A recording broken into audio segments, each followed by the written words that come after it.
हम 12th class की chemistry का सरफेस केमिस्ट्री पढ़ रहे हैं। सरफेस केमिस्ट्री में मैं नेक्स्ट वीडियो में आपको difference between adsorption and absorption में पढ़ा चुका हूँ। उसके बाद नेक्स्ट टॉपिक आता है thermodynamics of absorption.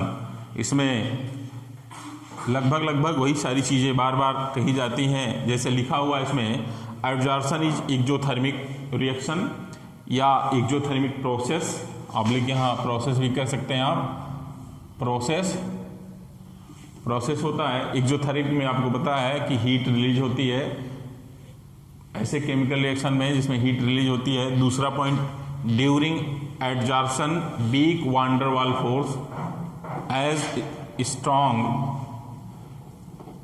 Chemical bond form heat is released. जब यानी एक्सोथर्मिक रिएक्शन होता है तो हीट रिलीज होती है, केमिकल बॉन्ड का फॉर्मेशन होता है, week van der Waals force होता है। कहीं भी जैसे जो दो मॉलिक्यूल का यानी अटैच होते हैं तो उसमें बॉन्ड या तो बहुत ज़्यादा स्ट्रांग बनेगा या तो बहुत वीक बनेगा। वीक बनेगा तो उसको week van der Waals force बोलते हैं, और जब बहुत हाई उसमें केमिकल बॉन्ड होता है तो उसको स्ट्रांग बॉन्ड बोलते हैं। तो strong chemical bond form, heat is released. फिर उसके बाद होता है this heat is called absorption. क्या होगा, हम इसको क्या बोलते हैं, delta H AD is greater 0 bracket में। फिर दूसरा आता है एंट्रोपी। एंट्रोपी क्या होता है, एंट्रोपी किसी भी मॉलिक्यूल की काइनेटिक एनर्जी को हम क्या बोलते हैं, एंट्रोपी बोलते हैं। काइनेटिक एनर्जी, जैसे आप ये कह लें जैसे क्लास में स्टूडेंट होते हैं, स्टूडेंट जब क्लास में बैठे होते हैं, क्लास चल रहा होता है तो उनकी एंट्रोपी क्या होती है, कम होती है।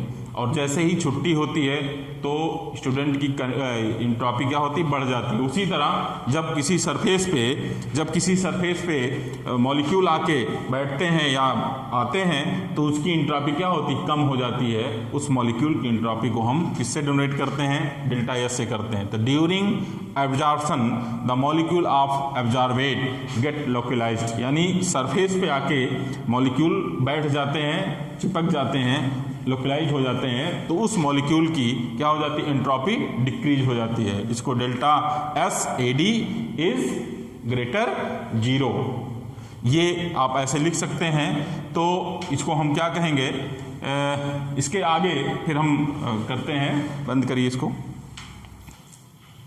फिर student next topic, factor affecting absorption of gas on solid. First point है सरफेस एरिया ऑफ सॉलिड। आपको पता है कि सरफेस एरिया जितने ज़्यादा होगा एब्जॉर्प्शन उतने ज़्यादा होगा। धीरे धीरे जो मॉलिक्यूल आके या एटम या कोई सब्सटेंस आके धीरे धीरे जब उस पर बैठ जाता है, सरफेस एरिया कवर्ड हो जाता है तो उसका स्लो प्रोसेस हो जाता है, यानी कम हो जाता है। तो एरिया पे डिपेंड करता है। तो एरिया क्या हो गया, absorption directly proportional to surface area. उसके बाद दूसरा पॉइंट आता है nature of gas. Nature of gas यानी absorption is directly proportional to liquid. फिर इसको हम कैसे करते हैं, लिक्विड यानी लिक्विड का मतलब डायरेक्टली प्रोपोर्शनल T/C। T है critical temperature, directly proportional A, directly proportional 1/B। इसमें क्वेश्चन आता है न्यूमेरिकल, लेकिन बहुत इंपॉर्टेंट नहीं है, ठीक है ना। इसकी वैल्यू होती है, देखेंगे अगर कोई क्वेश्चन आता है आपके एनसीईआरटी में तो उसको करा देंगे। उसके बाद हम इसी को नेचर ऑफ गैस को, ये सारे गैस के मॉलिक्यूल दिए हैं, अगर ये चीज़ आप नहीं जानते हैं तो कभी कभी पूछ लेता है कि लिक्विफैक्शन का ऑर्डर क्या होता है। तो लिक्विफैक्शन ऑर्डर आप यहाँ नोट कर सकते हैं, इंपॉर्टेंट होता है। S2 N2 O2 CO2 CH4 Cl2 HCl NH3 और SO2, ये ऑर्डर है कि सबसे ज़्यादा लिक्विफैक्शन किसका है, SO2 का। ऐसे इसकी ऑर्डर होती है, तो ये आपको याद है, बहुत आसानी से आप कर सकते हैं। नेचर ऑफ गैस का पूछता है कभी कभी लिक्विफैक्शन, मैंने देखा भी है, आता है। जो फैक्टर इफेक्ट करते हैं, तीसरा है temperature. Temperature absorption is directly proportional 1/T। Clear. अगर हम टेम्परेचर बढ़ाते हैं तो एब्जॉर्प्शन क्या करेगा, डिक्रीज करेगा। क्लियर। अगर हम टेम्परेचर बढ़ाते हैं तो एब्जॉर्प्शन क्या होगा, डिक्रीज करेगा। तो उसके बाद 4 पॉइंट होता है प्रेशर। प्रेशर अगर बढ़ाएंगे तो यानी क्या होगा, absorption is directly proportional to pressure. मैंने एक यहाँ ग्राफ बनाया है, ये जो ग्राफ सीधी रेखा में है इसको एब्जॉर्प्शन है, और ये नीचे जो एक लाइन है उसको प्रेशर से करते हैं। जब यहाँ से कोई भी गैस का मॉलिक्यूल या लिक्विड का यहाँ जाता है तो सीधी रेखा में जाता है, जैसे ही प्रेशर यहाँ बढ़ेगा ये कांस्टेंट हो जाएगा ये, या और जब ये मिड पॉइंट पे आता है तो ये एक सैचुरेशन फॉर्म में आ जाता है, इसको बोलते हैं absorption is directly proportional to pressure.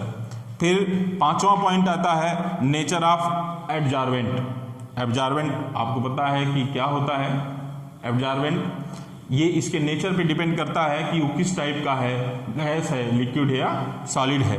और छठा पॉइंट है एक्टिवेशन ऑफ एब्जॉर्बेंट।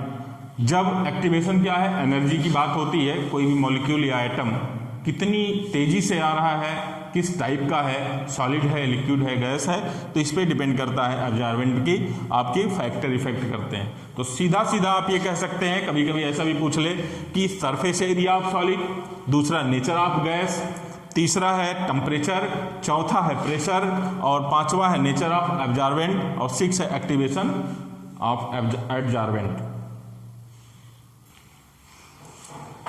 इसके बाद नेक्स्ट टॉपिक है टाइप ऑफ एब्जॉर्प्शन। इसको दो भागों में डिवाइड कर दीजिए आप, इंपॉर्टेंट है, पूछा जाता है 2012 में यानी 12 में पूछा गया है आपके बोर्ड एग्जामिनेशन में। एक होता है फिशिसॉर्प्शन या साइंटिस्ट हैं फ्रिंडलिच एब्जॉर्प्शन, या इसके बाद में केमिसॉर्प्शन जिसको लेगम्योर एब्जॉर्प्शन कहा जाता है। इसमें नंबर पहला पॉइंट आप लिखेंगे जो फ्रिंडलिच एब्जॉर्प्शन है, week van der Waals force are found. जब तैयार करने के लिए आप एक तरफ का अच्छे से तैयार कर लें, जस्ट उसके अपोजिट कर दीजिए, जिससे इसमें week van der Waals force है। यहाँ देखिए स्ट्रांग वान डर वाल यानी स्ट्रांग केमिकल बॉन्ड का फॉर्मेशन होता है। दूसरा पॉइंट यहाँ है लो हीट एब्जॉर्प्शन, इसका जो रेंज लिखा हुआ है 20 से 40 किलो जूल पर मोल। यहाँ हाई हीट यानी यहाँ लो था तो यहाँ हीट ज़्यादा होगा, आपको इसको 82 to 40 किलो जूल पर मोल होगा, ठीक है। उसके बाद तीसरा पॉइंट यहाँ है रिवर्सिबल हो जाएगा, अगर ये रिवर्सिबल है तो इसको इरिवर्सिबल बोल दीजिए, ठीक। ये अगर याद है तो उसको आप आराम से लिख सकते हैं। पांचवा पॉइंट है ये मल्टी मॉलिक्यूलर लेयर फॉर्म करता है इस प्रोसेस में। ये यूनिमॉलिक्यूलर लेयर क्या करता है, फॉर्म करता है। दूसरा है पांचवा पॉइंट है low temperature is for absorption. इसमें लो टेम्परेचर की आवश्यकता होती है, इसमें हाई टेम्परेचर की आवश्यकता होती है। ग्राफ इसमें देख लीजिए, ये जो एरो है यानी ऊपर का जो ग्राफ है ये एब्जॉर्प्शन दिखाता है, टेम्परेचर दिखाता है। यानी क्या हो गया, टेम्परेचर अगर बढ़ाते हैं तो एक कांस्टेंट प्रोसेस हो जाता है। इसमें क्या होगा, अगर हाई टेम्परेचर होगा तो शुरुआत में ज़्यादा होगा, फिर ऊपर जाएगा और फिर कांस्टेंट हो जाएगा, ठीक है ना। तो स्टूडेंट इतना आपको सरफेस केमिस्ट्री के बारे में बताया हूँ। इसके बाद मैंने एमाइंस पढ़ाया है। एमाइंस का कमेंट मार्क्स में आप देखिएगा, आपको जो एनसीईआरटी के एक्सरसाइज हैं वो आपको उसमें मिल जाएंगे, और इसके बाद में जो बचा हुआ पार्ट है वो आपको उपलब्ध कराएंगे।